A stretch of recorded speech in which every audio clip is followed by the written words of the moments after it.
సినీ కార్మికుల వేతనాల పెంపుపై చిన్న నిర్మాతలు ఆందోళన వ్యక్తం చేశారు.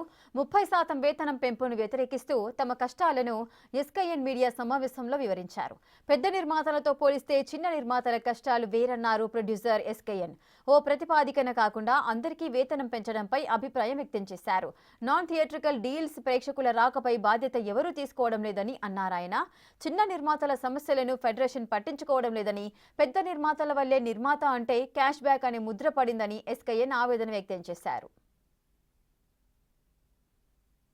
హక్కుల గురించి మాట్లాడేటప్పుడు ఆ హక్కులతో పాటు బాధ్యతలు కూడా ఉంటాయనేది గుర్తుపెట్టుకోండి. బాధ్యతలు లేవు, మేము హక్కుల గురించి మాట్లాడుతూ ఉంటారా?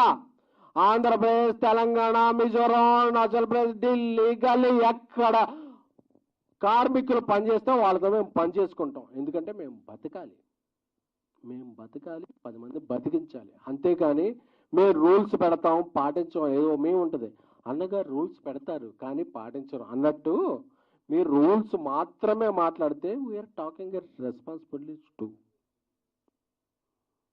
మీ కోర్టు కేసులు ఉంటాయి, మీరు అవన్నీ ఇది చేసుకోవాలి, అందరినీ ఇది చేసుకోవాలి, అవన్నీ సౌజన్యం కార్మికులను రెచ్చగొట్టాలి. ఇదే తత్వంలో ఉంటే మా వల్ల అవట్లేదు బ్రదర్, మీరు ఇంకేమన్నా చూసుకోండి. అంతేగాని 2000 రూపాయలు అందరికీ పంచుతూ ఉన్నాం. పెద్ద సినిమాలకు రకంగా చిన్న సినిమాలకు చేద్దాం అనుకున్నాం. అందరం బాగుందాం బ్రదర్, అందరూ బాగుండాలి, అందరిలో మనం ఉండాలి. టాక్ అబౌట్ ఎనీ క్రాఫ్ట్ వాళ్ళకు రూల్స్ ఉంటాయి. సో ఇవన్నీ కూడా నిర్మాతలకు చాలా భారం అయిపోతుంది. అండ్ ఆల్సో సరే, I'm not going to talk about business కానీ 30% హైక్ కానీ వీటి గురించి నేను యాజ్ అ పర్సనల్గా నేను మాట్లాడాలనుకోవట్లేదు. బట్ మై పాయింట్ ఈజ్, నేను ఎందుకు బైండ్ అయి ఉండాలి యూనియన్ రూల్స్ ప్రకారంగా అంట. నాకంటూ నా ప్రొడ్యూసర్ యూనియన్ ఏం చేస్తుంది? ఇవన్నీ why we are not talking about this as a small ప్రొడ్యూసర్స్గా మనం ఎందుకు సఫర్ అవ్వాలి? నేను ఎందుకు సఫర్ అవ్వాలి? నేను ఒక చిన్న art form, I want to make a movie with 50 lakhs అండి. నా కథ నేను 50 లక్షలలో చెప్పాలనుకుంటే చెప్పలేకపోతున్నా, 2 crores అవుతుంది.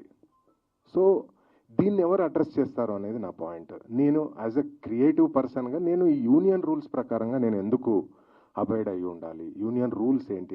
నా నెత్తి మీద ఇంతమందిని ఎందుకు రుద్దుతున్నారు అనేది నా question. So I hope these points will be addressed.